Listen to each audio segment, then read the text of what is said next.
வணக்கம். செல்வகுமாரின் மார்ச் மாத வானிலை அதோடு இணைந்து ஏப்ரல் மே வானிலையும் இணைத்து சமர்ப்பிக்கிறேன். 2025 மார்ச் 11 செவ்வாய்க்கிழமை அதிகாலை நிலவர ஆய்வறிக்கை. இந்த மார்ச் மாதத்தில் வரக்கூடிய நாட்களிலே வெயில் அனல் எப்படி இருக்கும், மழை எப்படி இருக்கும்? அதாவது மார்ச் மாதம் ஒரு வித்தியாசமான வானிலையாக இருக்கும். தற்பொழுது வரையப்பட்டிருக்கூடிய படங்களை பார்த்தால் உங்களுக்கு புரியும்.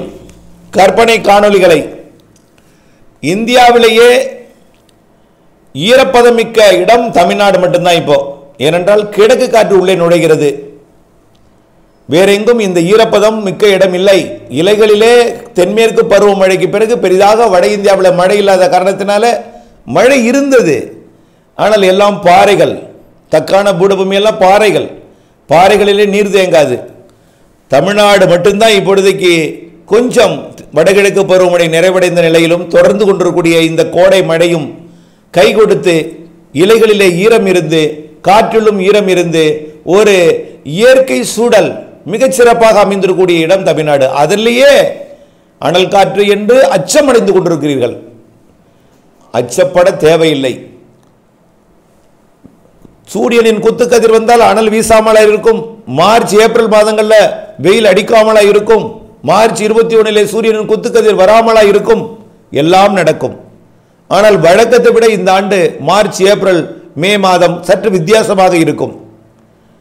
நன்றாக புரிந்து கொண்டிருக்க வேண்டும். 2-3 நாட்களில் மட்டும்தான் 100 டிகிரியை தாண்டி இருக்கு. பொதுவாக பிப்ரவரி மார்ச்சில் பெரும்பாலும் 36, 37 தான் இருந்தது. 38 தாண்டியனால் ஒரு 2, 3, 4, 5 நாட்கள் போயிருக்கும், அவ்வளவுதான். 38 என்றால் 100 டிகிரி, 39 என்றால் 102, அவ்வளவுதான். 39 ஒரு நாள் தான் போனுச்சு. 38 புள்ளி என்ற அளவில் தான் இருந்து கொண்டிருந்தது. 101, 102 என்ற அளவில் இருந்தது 2-3 நாட்கள். மீத நாட்கள் எல்லாமே 100 டிகிரிக்கு கீழ் தான். அந்த 101, 102 இருந்த இடம் கூட கரூரும் ஈரோடும் என்பதை புரிந்து கொள்ள வேண்டும். சரி, இப்பொழுது எப்படி இருக்கும்? இன்றைய பொறுத்த வரைக்கும் கிழக்கு காற்று நுழைய தொடங்கிவிட்டது. வெப்பம் விலகிவிட்டது. 35 டிகிரிக்கு வந்துவிடும். அந்த ஈரோடு கரூர் கூட இன்றைக்கும் 35 டிகிரிக்கு வந்துவிடும். 36 என்பது 96.8. அப்ப அதற்கு கீழே வந்துவிடும். நம்ம உடல் வெப்பம் 98.6, அதற்கு கீழே வந்துவிடும். ஆகையினால உபாதை என்பது இருக்காது. ஆகவே இன்றிலிருந்து 2 நாட்களுக்கு வெயில் தணிந்திருக்கும். தமிழ்நாட்டிலே ஆங்காங்கே மழை பொழிவு கொடுக்கும். டெல்டா தென் தமிழ்நாட்டிலே கனமழை பொழிவு கொடுக்கும். தென் தமிழ்நாட்டில் ஆங்காங்கே மிக கனமழை பொழிவு உண்டு. டெல்டாவில் ஓரிடங்களில் மிக கனமழை பொழிவு உண்டு.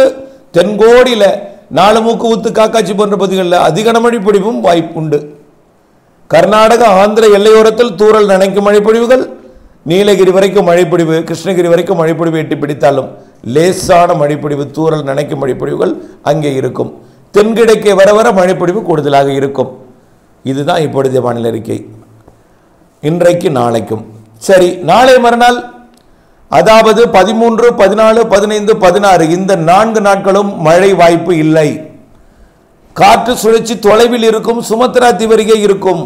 17ஆம் தேதி கிழக்கு காற்றை கொண்டு வந்து ஏற்றும். 16ஆம் தேதி பிற்பகலிலே ஏற்றலாம். இதன் காரணமாக 13ஆம் தேதி சற்று வெப்பம் உயரும்.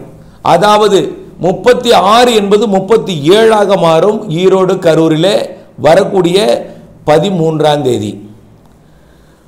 14ஆம் தேதி 37ஆக மாறும். 15ஆம் தேதி 38ஆக மாறும். 38 என்பது 100 டிகிரி. 15ஆம் தேதி மட்டும்தான் 38. மீண்டும் 16ஆம் தேதி 37க்கு வந்துடும். அதாவது 100 டிகிரிக்கு கீழே வந்துடும். ஒரே ஒரு நாள் 100 டிகிரி, 15 மார்ச் 15 மட்டும். சூரியனின் குத்துக்கதிர் வந்தாலும், சூரியனின் குத்துக்கதிர் காரணமாக வெப்பம் உயர்ந்தாலும், வளிமண்டலத்தில் காற்று சுழற்சி வரப்போகிற காரணத்தினாலே இங்கே மேகமூட்டம், தூறல், சாரல், நனைக்கும் மழைப்பொழிவுகள், குழப்ப வானிலை 17ஆம் தேதியிலிருந்து ஏற்பட போகிறது. சூரியனின் குத்துக்கதிர் மார்ச் 21 வரும்பொழுது வளிமண்டலம் சாதகமடையும், உயரழுத்தம் விலகும், தாழ்வு சுழற்சிகள் வரும் என்றோம். காற்று சுழற்சி, வளிமண்டல சுழற்சி வரப்போகிறது 17ஆம் தேதியிலிருந்து மாத இறுதி வரைக்கும். ஆக குழப்ப வானிலை தான். வெயிலை பொறுத்த வரைக்கும் இந்த 15ஆம் தேதி ஒரு நாள் மட்டும்தான் 100 டிகிரியை தாண்டும். பிற நாள் எல்லாமே 100 டிகிரிக்கு கீழே வந்துடும். அதுலேயும் குறிப்பாக 17ஆம் தேதியிலிருந்து மீண்டும் 36 டிகிரி 35 டிகிரியாக இருந்து கொண்டிருக்கும். ஆனால் புழுக்கம் இருக்கும், வியர்வை இருக்கும். அனல் இருக்காது, வெயில்ல சூடு இருக்காது, நிசப்தமான ஒரு வானிலை, புழுக்கமான ஒரு வானிலை, வியர்வை வானிலை இருக்கும். புரியுதுங்களா? ஆனால் காற்று ஓட்டம் இல்லாத காரணத்தினால அந்த வியர்வை, காற்று ஓட்டம் எங்கே போனது? மேலடுக்கில் சுழற்சி இருக்கும், கீழடுக்கில் காற்று வராது. மேலடுக்கில் தலைக்கு மேல் காற்று போகும், தலைக்கு கீழ் காற்று இருக்காது. இதனால் அந்த 17ஆம் தேதியிலிருந்து மேகமூட்டம் மேலே உருவாகும், மழைத்தூறல் விடும், கீழே புழுக்கம் இருக்கும். அந்த நாளில் மழைத்தூறலில் இடியும் இருக்கும் என்பதை புரிந்து கொள்ளுங்கள். இப்படி மார்ச் மாதம் போக போகிறது. மார்ச்சில் ஒரு நாள் 2 நாள் மட்டும்தான் 100 டிகிரியை தாண்டும் என்பதுதான் இந்த ஆய்வறிக்கையின் சுருக்கம். மீத நாளெல்லாம் உணரும் வெப்பம் அதிகமாக இருக்கும், அதாவது வியர்க்கும்,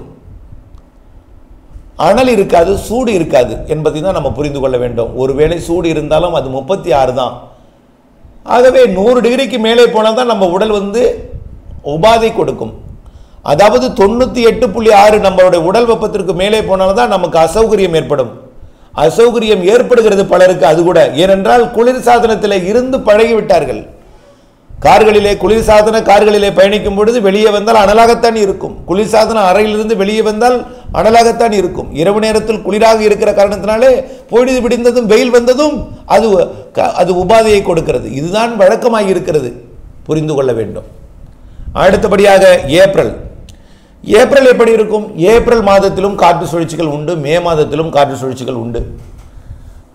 நாம ஏற்கனவே அறிவித்திருக்கோம். April 2, April 12, April 22. இதுக்கு முன்னாடி ஒரு நாள் பின்னாடி ஒரு நாள் இருக்கலாம், இல்லாட்டி முன்னாடி 2 நாள் பின்னாடி 2 நாள் இருக்கலாம். இப்படி முன் +2 -2 இப்படி எடுத்துக்கணும். 2க்கு முன் 2 நாள், 2க்கு பின் 2 நாள்.